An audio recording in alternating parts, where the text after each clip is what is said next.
A good day to you. I'm Carl Falk. This is the Falkin Around podcast. Hope you're having a good Tuesday. It's cooled off a little bit here in the Flower City. Windows are open, air conditioning turned off, something that I think the month of July did not allow us to do. It's turning towards football season. Different things in the air feel like football season. Days seemingly getting a little shorter, nights getting a little cooler. All of these things I equate to my youth of football season, and I'm hoping we'll have a football season coming up, not only at the NFL level, but at the college level, and certainly at the lower levels, I feel, for all the high school kids who have put so much work in and looking for an opportunity to play a great sport. Actually, all sports, I'm hoping, will come back, but we'll see where that goes. We're going to talk some football today. Certainly got some Buffalo Bills news to discuss along with the rest of the NFL. I got a great sound clip from Kyle Shanahan. And, here's a guy that if you listen to experts, you listen to people talk, Kyle Shanahan's one of the most respected coaches from people who seem to know the game well. This sound that you're going to hear later in the show may show you part of why they think so much of him, because it's an interesting guy, and there's one flaw. Again, I will talk about that when we get to Kyle Shanahan, but there's one flaw with this guy that and I'm sure a lot of Falcon fans will never get over. We're going to start with Major League Baseball, and the season's going on for some teams. The Marlins have been shut down, though. They're hoping to get back on the field on Wednesday. They're hoping to get to the point where they can resume their season. It's going to be an interesting team they've put together. They've called up people from their 60-man roster. They've also added some people who were free agents, made a couple trades. They've done whatever they can to field a team. The St. Louis Cardinals are the latest team with a bit of an outbreak. Their games have been canceled through the weekend. It's just so strange when you look at these teams and what they're put up against, and to try to have a season while other things are going on is something that we haven't seen before. And while baseball is trying to make it work, this is a cautionary tale. The NFL is going to try to do the same thing baseball is trying to do. Now, football, 1 day a week. So it is a little different that way. However, it's 16 games in 17 weeks. I personally think at this point, football should alter their schedule to create different things. We'll talk about that as well. But baseball's pretty much the guinea pig for the NFL. It's not doing great, but there are teams that are going out and playing, and there's real baseball being played. And right now, baseball, the game on the field, not the game that's being held away, is being dominated by the team that we expected to be very good, the New York Yankees. The Yankees are now 9-1 through their first 10 games of the season. They're 1/6 of the way through this shortened season and are 9-1. Garrett Cole started again last night, a game that was interrupted by rain, and Cole won his third straight game. Cole might win 20 in this shortened season, and you say, no, he's not even going to get 20 starts. Well, so far, he's started 30% of their games. He started 3 of 10. So multiply that out, there's a chance he could get close to that many wins. It's not likely, and it won't happen, I'm sure. But he has been as advertised. The nights Cole takes the mound, the 3 of the 10 nights, the bullpen gets a little bit of a break. The Yankees' strength is 2 things, in my opinion. It's their offense, which is deep and extremely talented, and it is their bullpen, which is going to get even deeper very soon. Aroldis Chapman, who was somebody who had COVID-19, he now is getting close to rejoining the club. Zach Britton, who's been lights out so far, as the Yankees closer, he will then go to a setup man. Chapman will close games. Everyone moves back an inning. Ottavino, Green, they all get less leverage situations, making them, and theoretically, of course, more effective in their roles. So the Yankee bullpen gets better and better. The Yankee offense, as much as you have to love Aaron Judge. And look, what's not to love about this guy? He's seemingly a really good kid. He's a guy who's now in his fourth season in the league. He's a huge man, 6'7", 280 pounds. He is somebody who you look at him and you think he's Ruthian-esque in that he's got size, he hits prodigious home runs. He's done a lot of great things early on. But he's 28 years old, and the Yankees are going to have a decision to make. So far now through the 10 games, 6 home runs, 14 RBIs for Aaron Judge. He is somebody who is just going to continue, in my opinion, to become a better player if he can stay healthy. And he's doing great so far. But I think when we talk about Aaron Judge and we talk about his greatness, we get carried away. And that, by we, I mean everybody. Yankee fans certainly do. They love the guy, and rightly so, for all the reasons I just mentioned. The casual fan, seeing a guy hit 480, that's fun to watch. It really is. So we all get carried away. But if you're a major league announcer, a guy who, if you didn't cheat, would be a Hall of Famer, you'd think you'd be a little bit smarter than to go overboard with Aaron Judge. Take a listen.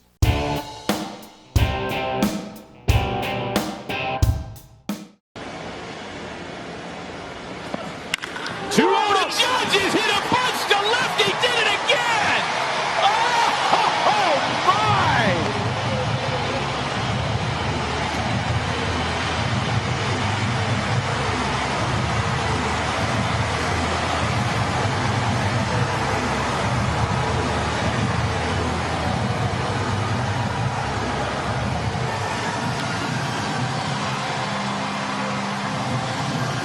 Second of the night for Aaron Judge. Tiger Woods, LeBron James, Michael Jordan, Aaron Judge. Wow. Breaking ball and hit it a country mile in Aaron Judge territory.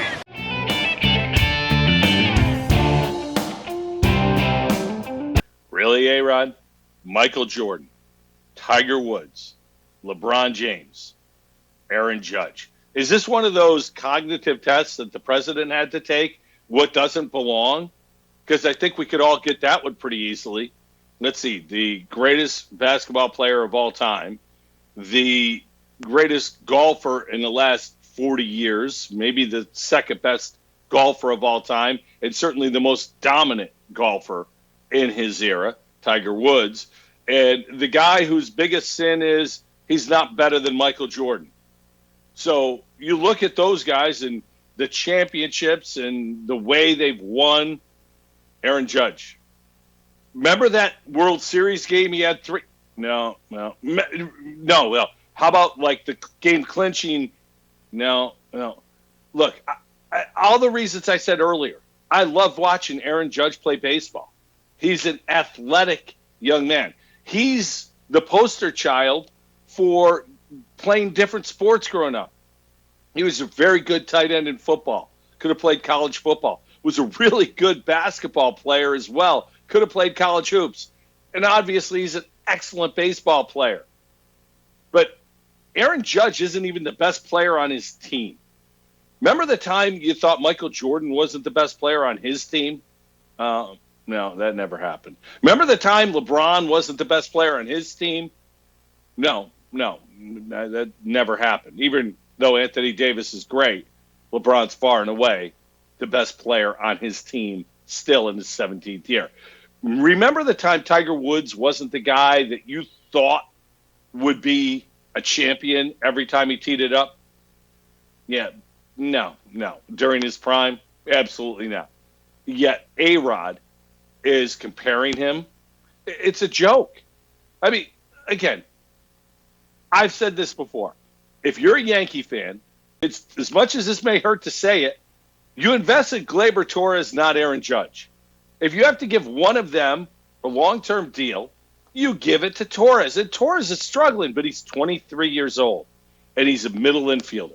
Judge is a 28-year-old guy whose body hasn't been able to handle the regular season for the last 2 years. And he's an outfielder. Outfielders are a dime a dozen. Great shortstops aren't.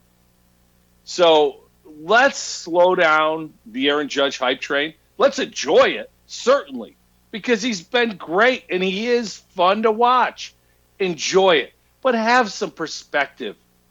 Really, it is just so far and away to me a Yankee thing. And I get it. The Yankees are the most popular team in the sport, by far. Maybe they and the Cowboys, the two most popular teams in the country, if you think about it. When you mass market everything, there are three teams that I put as the biggest teams, and they have the widest ranging fans. Notre Dame football goes everywhere. That is a huge fan base. The Cowboys, huge fan base. The Yankees, a huge fan base. I don't know if there's another team you throw in there. Judge is the most interesting player on that team. He's going to get the notoriety. But it's almost like Jeter. And one of the things that used to get me about Jeter and the Yankees was every time somebody else would hit a home run, the cameras would naturally flash to Jeter in the dugout. A-Rod would hit a home run, and Jeter would get the camera. It was strange. A-Rod now is doing the same thing, and the Yankees broadcasters certainly are going to, because Judge is their bell cow. He's the guy, their show pony, if you will. They just continue to hype him. And again, it's not a negative on his ability to play. He can play. Just stay healthy for an entire season, even if it's only a 60-game season. But the Yankees have been great in spite of a few things. The other starting pitchers, not named Garrett Cole, have not been good. James Paxton has been a disaster in his first two starts. Gary Sanchez has 2 more hits than I do so far this year. Luke Voigt looks like the guy I always say he is, a nice guy to have on your bench who could come off the bench and pinch hit late in innings. DJ LeMahieu has just been unbelievable since the Yankees signed him. You want a Yankee Met thing? Last offseason, not the most recent offseason. The Mets went out and signed Jed Lowry, who's currently on milk cartons throughout the tri-state area with some sort of interesting knee ailment, whatever. The Mets signed Jed Lowry. The Yankees go sign DJ LeMahieu. If you ever want to know what the difference between the Yankees and Mets are, it's that right there. One makes a great decision. One makes the worst decision of all time. Well, it's the Mets, so it's probably top 50 in their franchise history. But you look further down. Brett Gardner has not been good. Aaron Hicks has not been good yet. They've struggled offensively. Their pitching has struggled, yet they've lost 1 game. This is a team that will play for a championship. The only question is, in my opinion, who do they have to beat to get there, and who do they match up against in the World Series?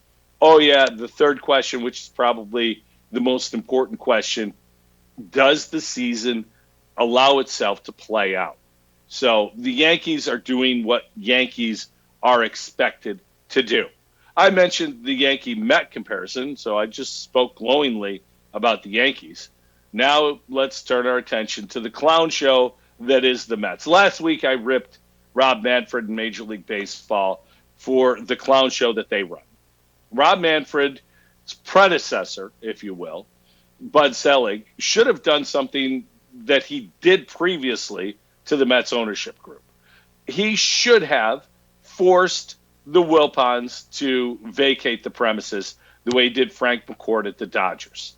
It's been bad for baseball to have the Wilpons, who are financially strapped because of the Bernie Madoff situation, running the team, considering all that they've done. But it's not just the lack of money. Organizations, and I'm going to get to this when I get to the Bills, have a culture. And that culture can be an incredibly positive thing, or it could be a cancer. It can be a detrimental thing to your organization. There are groups of people in every organization that are disastrous. If you work in an office You could look around and say, that guy, that girl, and that other guy, they got to go. They're horrible. They're horrible for the morale. Any group of people you work with, you're going to find that. It's part of what we are as a nation. We're not all good. We're not all bad, but we're certainly not all good. And if your top end of the organization is that cancer, it is that problem, it can't help but permeate all the way through the organization. Thus is the case with the Wilpons and the Mets. Not only do they not have the money necessary to run a big market team properly or in accordance with the way baseball wants it to do, they make decisions that are just befuddling. Their most recent hire as a general manager, Brodie Van Wagenen, was a former agent. Van Wagenen has done some terrible things in his 2-year tenure. I'd like to say he's done some good things, but other than the acquisition of J.D. Davis, I really struggle to find a good thing that he has done. But I certainly can list a lot of bad things.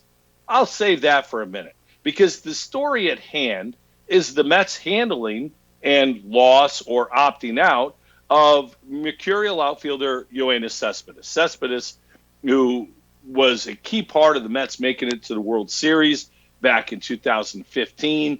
He then signed a contract with the Mets, a 4-year, $110 million deal. If you remember back then, Brodie Van Wagenen was his agent who negotiated that contract with the Mets. Van Wagenen, the same guy who's now the GM. So this past couple years for Cespedes has been interesting. Can we go with that? He has missed time because of surgery on both heels. He had calcium deposits on his heels that he had to have removed. So he missed significant time in the 2017 and 18 season. And while he was rehabbing that in the offseason of 2018-19, he stepped in a hole while being chased by a wild boar on his ranch in Florida. No, I'm not making that up. I mean, it's a legit story. You can Google it. It happened. So all of these things have gone on with Cespedes. And meanwhile, here's a dude who chain smokes in the clubhouse, is pretty aloof, keeps to himself, never been a great teammate, seems to play every time his contract is up and gets himself some more money. Meanwhile, he's got tantalizing ability, prodigious power, great arm, but just doesn't really want to play all that often. So when you look at Cespedes, you think, he's very much a part of the story with the Mets. And he became so this offseason. Because of his injury being a non-baseball injury, the Mets were able to renegotiate the final year of his contract. Instead of paying him the $28 million that he was due, they renegotiated it to a $6 million contract that is heavily incentivized based on playing time. If he doesn't play, he doesn't start games, he's not going to achieve his incentives. He's benched up in Boston because the team got into the team hotel later than they wanted to. Sunday, he was left out of the lineup down in Atlanta because it's a day game after a night game. He's a veteran. Look, Cespedes has been DHing. It's long been known, too, that the Mets, their lineup isn't always made by the manager. And I say isn't always. Go back to what I said about the Wilpons being the cancer. They have input on the daily lineup, as does Brodie Van Wagenen. The three of them huddle with the manager via Skype, as we're doing here, or if they're in New York, in the manager's office, and come up with the lineup for that day. Absolutely, the Wilpons were thinking about Cespedes and his contract when they decided to bench him twice in the first 10 games of the season. There is no doubt that was part of the deal. Yet, they don't care because it's all about money to them. They're trying to sell the team. They're trying to actually get out from under. A-Rod, the idiot who thinks Aaron Judge is the next Michael Jordan, is one of the potential buyers along with his wife, Jennifer Lopez, which would be so very Mets if this were to happen. But no other franchise has players opting out just by not showing up at the stadium. Mets outfielder Brandon Nimmo, who, according to all reports, is one of the true good guys in Major League Baseball, was asked about the situation yesterday. Brandon Nimmo said that I've heard multiple sides of the story, that the team did know before the game that Cespedes was opting out, and then there's the team's version.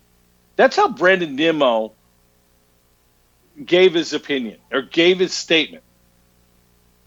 When your outfielder doesn't know which to believe, the player's side or the team side, what does that tell you about what the players in the locker room think about the organization they work for?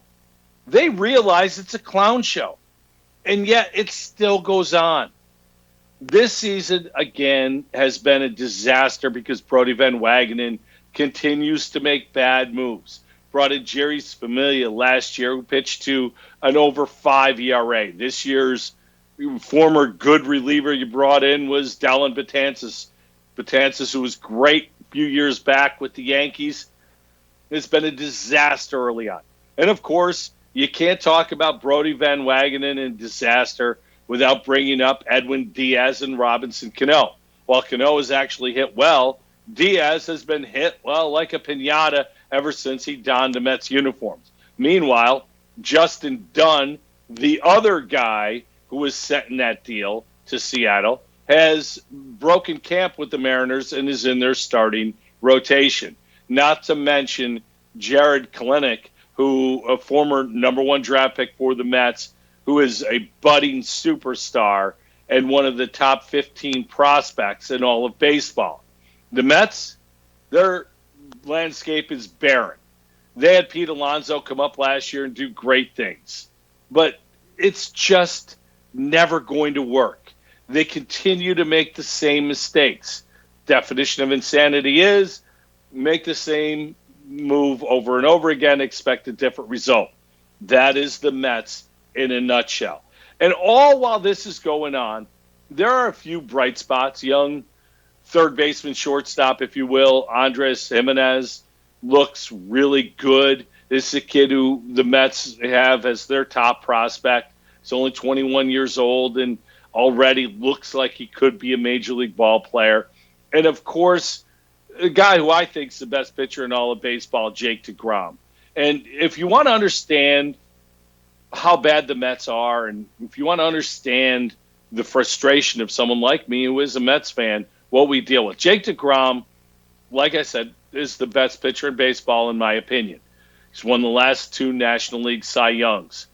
But the Mets can't even do that right to this point. Jake DeGrom, who got a win last night, and actually the Mets scored some runs for him, it was a strange outing all along, is in the last 67 starts now, DeGrom is 22-17, which I said he's the best pitcher in baseball. He's 5 games over 500 in his last 67 games. How about these numbers? In Jake DeGrom's last 67 starts, the Mets as a team are 30-37. But, Carl, you just said this guy's the best pitcher in baseball. I believe that to be true.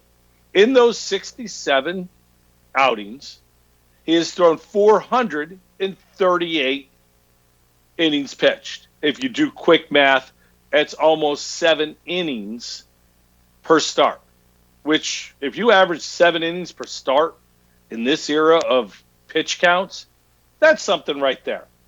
In those 438 innings, he's allowed 315 hits. Oh, that's pretty good, isn't it? Yeah. He has allowed 100 earned runs, only 111 runs. And the Mets defense is terrible and has been for years. Can't seem to get it right. That's a 2.06 ERA. I'll say that again, 2.06 ERA in the last 67 starts, of which the team is 7 games under 500. He has 546 strikeouts in those 438 innings pitched. That's pretty good, too. He's only walked 93 hitters. His whip, walks and hits per innings pitched, anything below 1 is phenomenal. He's .932. And the team is disastrous. 30 and 37. It's just unreal. And if I trusted the general manager more, I actually may think that the best way for the Mets to fix themselves is to trade Jacob deGrom, and I wouldn't be shocked if they did so. He's making over $30 million a year, and I just told you about the Wilpons' cheapness. So this is something that I think is a real possibility in the next month.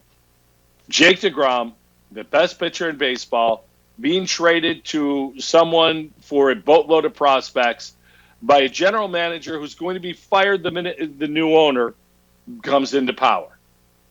It shouldn't be allowed to happen, but Rob Manfred is a clown, as we discussed last week, and he will allow it to happen. That'd be like you buying a company. The company has one great thing that you're going to build the new business around, and after you agree to buy it, they sell off the one thing you bought the company for. That's the reality of the situation, and it is not good. Major League Baseball has another problem that is going on right now, and it is the injury situation to starting pitchers.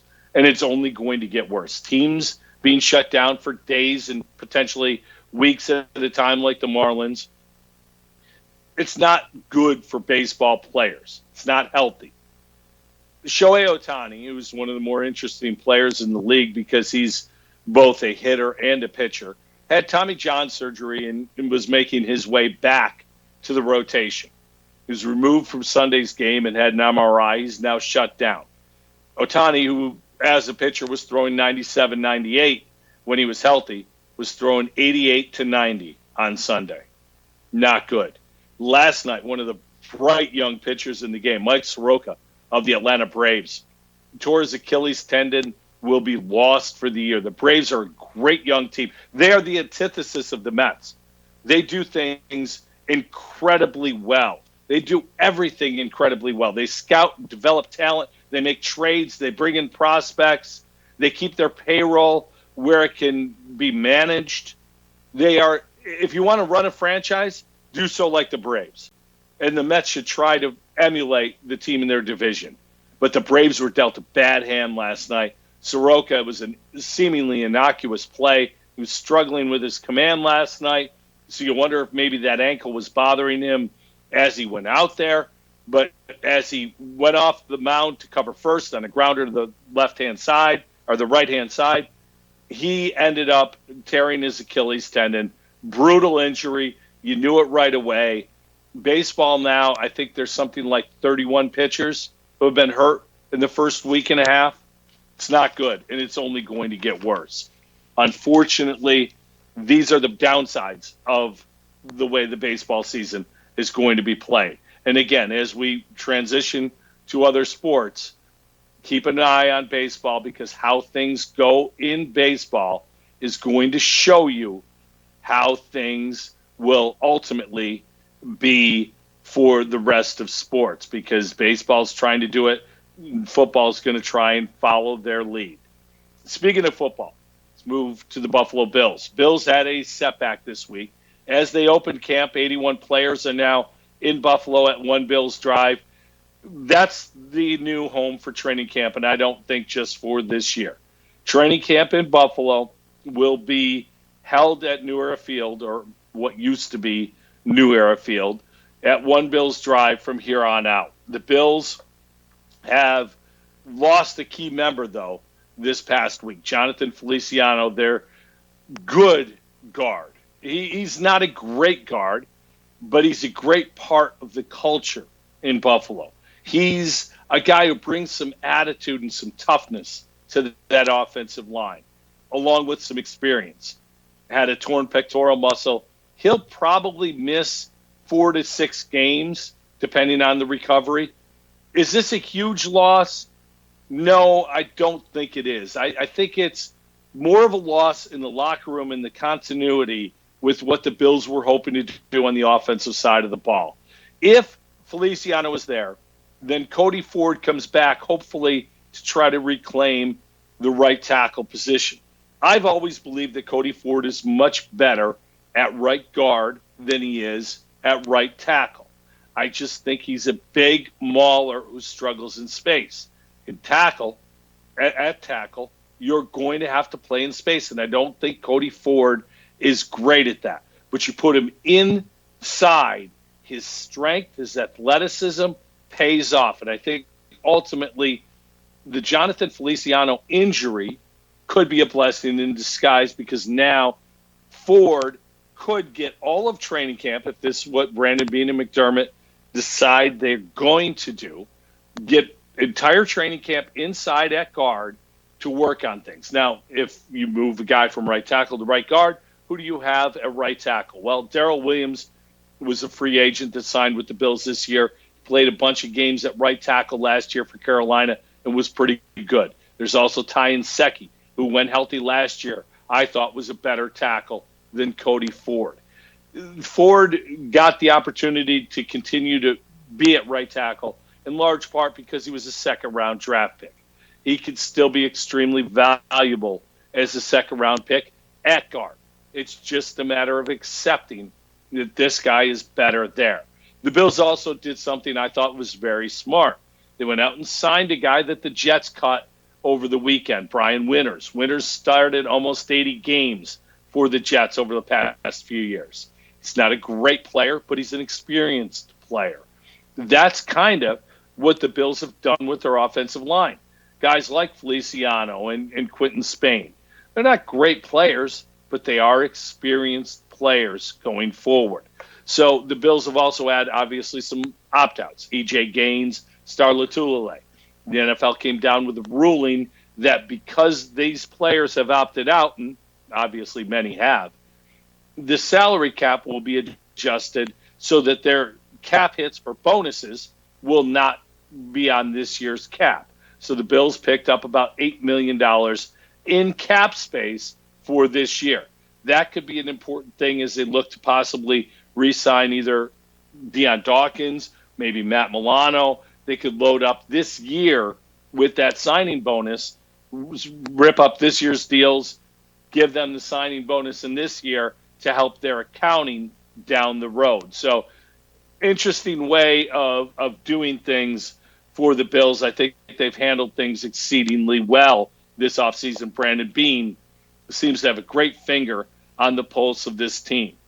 But to me, the biggest change in Buffalo, and go back to what I said about the Mets, the culture, the cancer starts at the top. For the Bills, it's the opposite. The culture starts at the top, and it starts with Sean McDermott. McDermott, the trust the process guy, the guy who always is going to come up with a slogan or come up with something.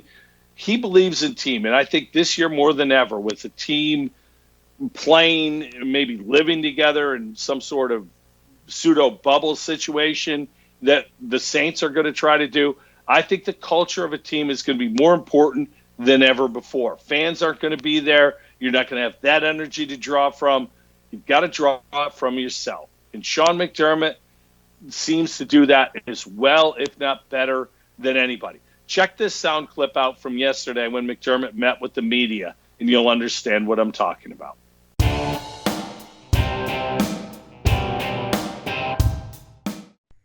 Every decision that I make as a coach, every decision that every teammate of mine and every person in this building, which we're all teammates, make has got to be, with so much love and appreciation and respect for everyone else's health and safety that we're not going to let each other down. And that to me is the sign of a real team. That every decision I make, I have so much love for you and your family that every decision I make on the field, off the field, that I'm not going to let you or your family down. As I said to the players, you can't be afraid to speak up. If I'm with Derek and he's not masked up, I have to say, Derek, back up or mask up.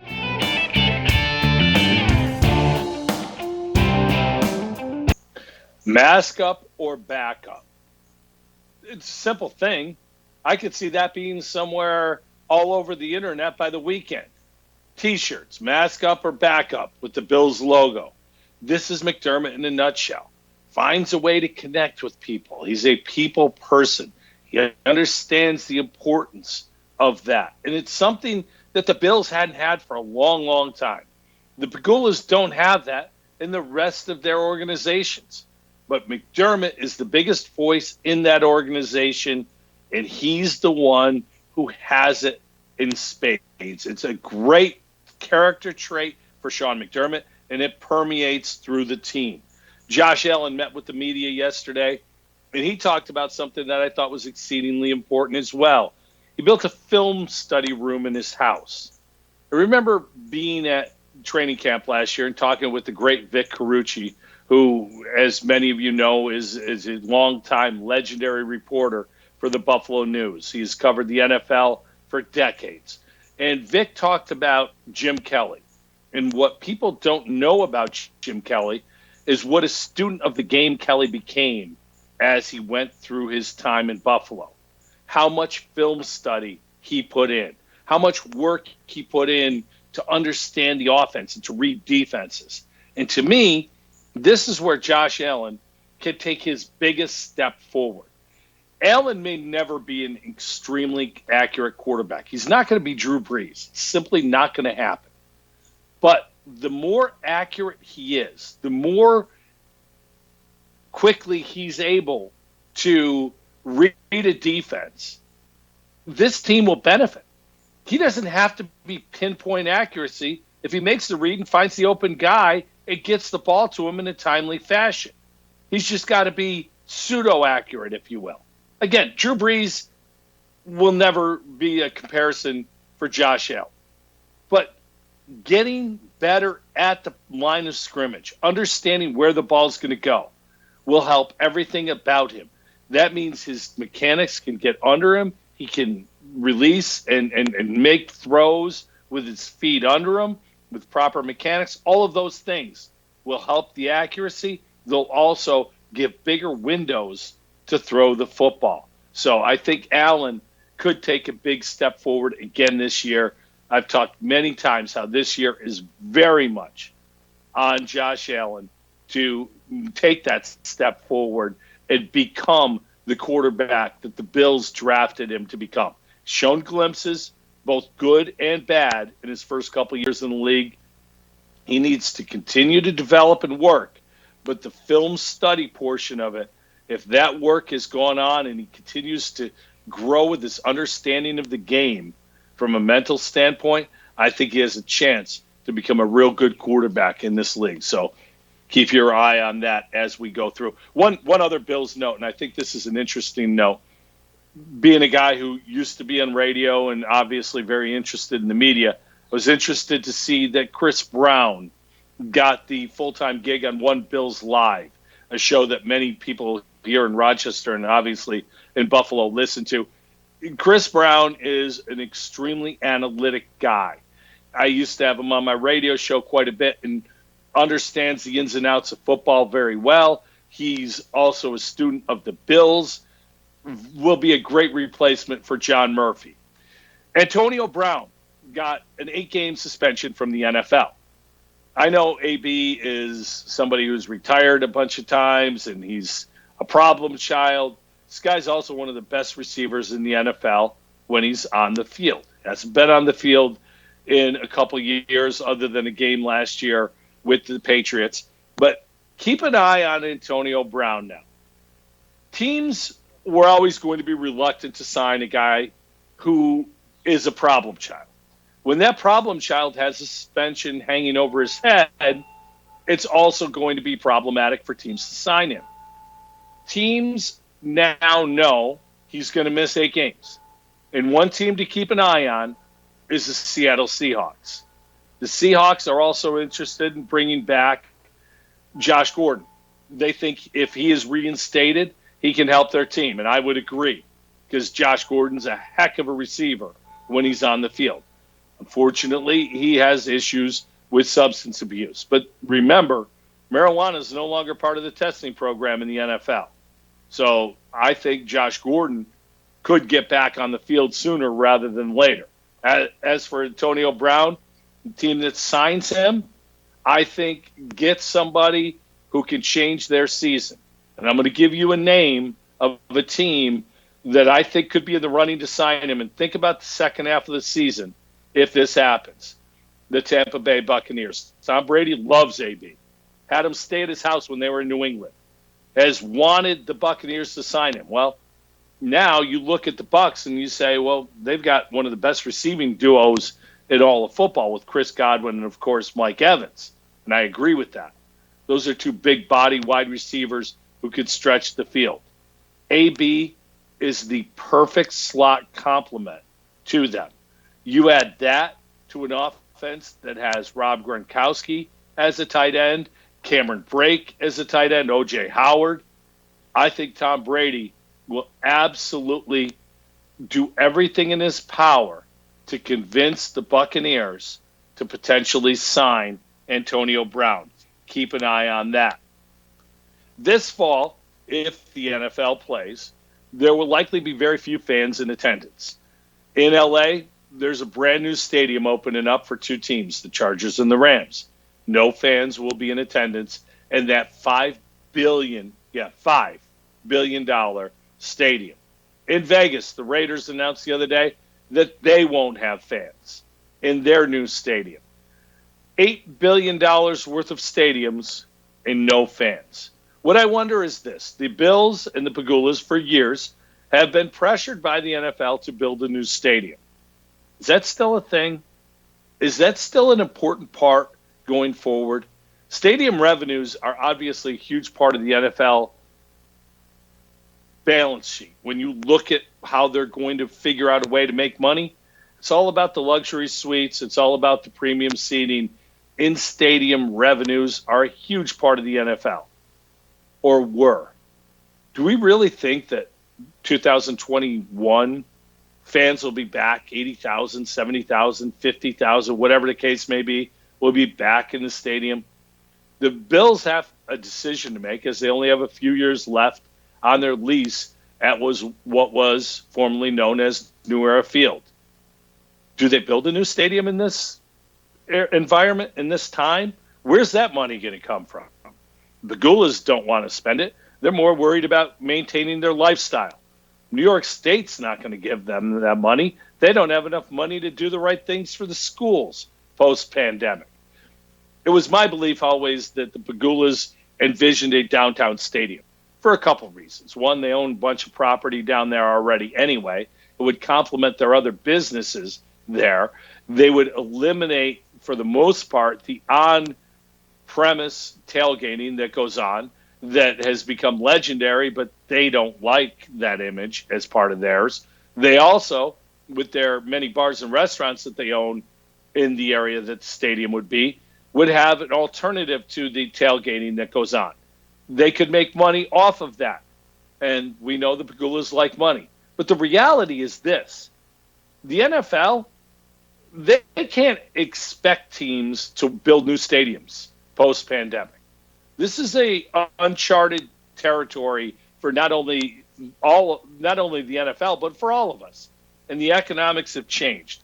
I really think that the NFL needs to forget about building stadiums for a little while and maybe even create a moratorium that no new stadium construction or deals get pushed forward for the next 5 years.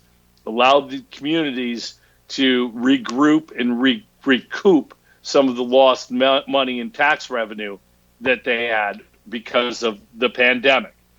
The Rock has bought the XFL. The XFL is something that I think could be a huge part of the NFL if the NFL decided it wanted to have a minor league football program. I think the XFL is a great idea and a great learning tool, but the NFL has been resistant to allow that to happen. Now that The Rock owns it and the group that he bought it with has ties to the NFL, I think more than ever this is a possibility that a spring football league treated by the NFL as a minor league developmental situation not only helps with players, but it would help groom coaches, giving guys an opportunity to become a head coach. The refereeing aspect would be huge. You could try different rules. You could implement things. And meanwhile, instead of hoping referees get better by not seeing games, referees could actually work year-round. That's an important way to get better as a referee, so I'm intrigued to see that. One of the bright young minds in the NFL is Kyle Shanahan, as I talked about at the beginning of the podcast. Shanahan, who I still hold against him, that one more running play in the Super Bowl a couple years ago, and the Falcons are hoisting the trophy, not the Patriots, is somebody who's respected so much. And he just got an extension, which is going to cost the Pagulas a lot of money because Brandon Beane, Sean McDermott are very much in the same boat as Kyle Shanahan and John Lynch are with the 49ers. They won't get as much, but they need to get the same amount of time and at least a close dollar amount. But listen to the brilliance and the simplicity of Kyle Shanahan talking about his offensive philosophy.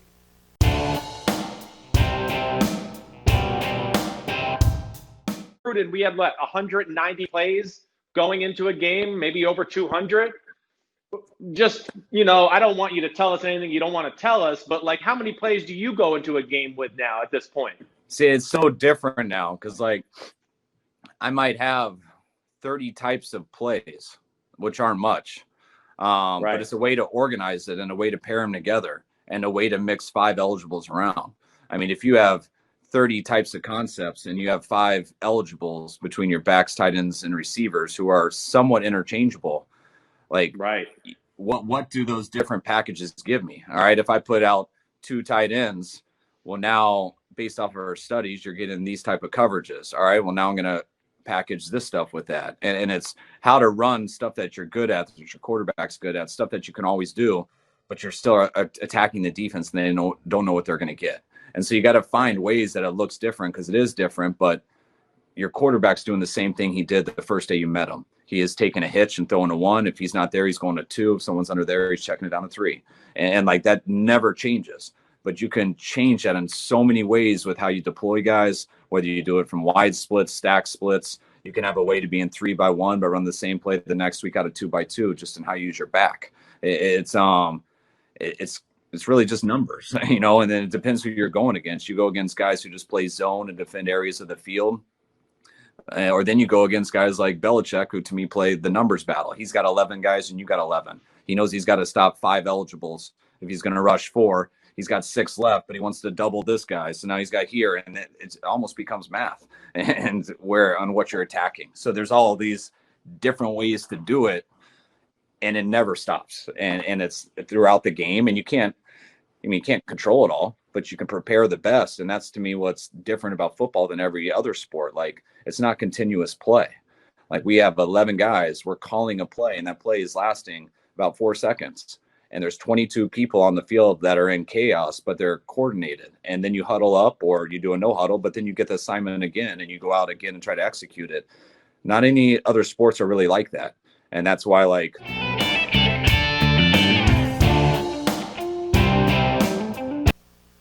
I enjoyed seeing Chris Sims' face just nodding. Yeah. It's crazy because Shanahan's father, Mike Shanahan, when he was coach of the Denver Broncos, had a system for running the football that no matter who the back was, you knew the Broncos were going to be able to run the ball. It was a blocking scheme that worked exceedingly well. Kyle Shanahan has figured out a way to take advantage of mismatches. I feel that offensively, as far as scheme, that Kyle Shanahan and Sean Payton are by far the 2 best when it comes to getting players in position to make plays. Shanahan doesn't have the great skill talent. He doesn't have the Michael Thomas on the outside. But I think he's got enough, and I think he's got enough confidence in a guy like Jimmy Garoppolo to make the throws and the decisions that he needs to make. But what I really liked about Shanahan, as the 49ers went through the playoffs last year, they basically stopped throwing the ball. They knew they had a defensive advantage in every game they went into. He ran the heck out of it all the way through, and he used many different backs to do so. A smart coach coaches with what he has, adjusts his system to what he has. I think Kyle Shanahan is doing that exceedingly well. So good stuff there from Chris Sims and Kyle Shanahan. The NBA and NHL restarts are going along perfectly. The NHL, they had a fight about 5 minutes into the first game, in a real fight. And you didn't know how it was going to be to have hockey in August and late July. I was in right then. You see the hitting. You see the chippiness. Last night, Connor McDavid got a hat trick because Connor McDavid is spectacular. Look, Edmonton's not good. McDavid is the best player in hockey, and I don't think it's close right now. As good as Ovi is and Sidney Crosby, if I could watch one player every day, it would be Connor McDavid. The Lakers-Clippers, the first game that those two teams played in the restart, what you saw was LeBron James locking up people on defense at the end of a game. It looked like a playoff-type atmosphere. The games in the NBA and NHL have been really good, really good. And if you're a sports junkie, they're on all day, every day. It is like March Madness in July and August now. It's fantastic. Really enjoyed it. One thing I got to point out about the NBA that I'm not sure what's going on with this, but Zion Williamson, who I think is the next big superstar in the NBA, I think his flair and abilities are going to translate almost like Steph Curry. I talked about that last week, how Steph has flair. Zion does as well. And I think he's going to be the guy we see going forward as the biggest pitchman, the biggest celebrity in the league. But he's on a minutes restriction. And the Pelicans cost themselves a game that likely will keep them out of the playoffs going forward. They kept them out in the fourth quarter the other day, and it doesn't make sense. You had 3 months off to get in shape, to get healthy, and there's still a minutes restriction? Look, if the season had finished out, we're almost to the start of training camp for the next season. Would there still have been a minutes restriction then? At some point, the Pelicans need to take the kid gloves off of Zion and let him go. If he's not in shape, that's a problem with Zion and the team because they got to get him in shape. And he's got to get himself in shape. He's got to continue to work hard to get there. And I really think if he does that, he's going to be somebody who's going to be a great, great player going forward. So great to see the NHL and the NBA achieving what they had set out to do. But I think it's even more than that. If you watch the games, it has been spectacular early on. Golf major this weekend, that means Tiger Woods back on the course, certainly. This major is in San Francisco. It is the PGA Championship. It'll be at Harding Park, the TPC at Harding Park. If you live on the East Coast, as I do, it's a primetime event. Yeah, I love golf at primetime. It'll be on until 10, 11 o'clock at night, and it'll be fun to watch. There are a lot of guys who are opting out. Padraig Harrington, Lee Westwood, J.B. Holmes, Charles Howell, Francesco Molinari. They're not playing this weekend for various reasons. But Tiger is back. He's going to be on the course. Brooks Koepka, guy who always comes up big in majors, playing well. Last week, he had a chance to win, but he ended up making double bogey on the 18th hole, finished 3 shots back of Justin Thomas, who is playing great golf. Thomas is a major winner as well. Golf has handled the pandemic and the restart exceedingly well.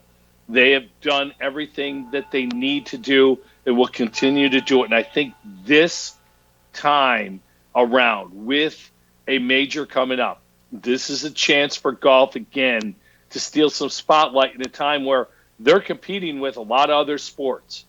But this is going to be fun this weekend. So keep an eye on the golf as well. Well, that's it for this week's Falkin Around. Hope you enjoyed it. We'll be back next week, and hopefully we have a lot more live sports to talk about because it is fun talking about stuff that's actually going on versus what we hope will go on at some point.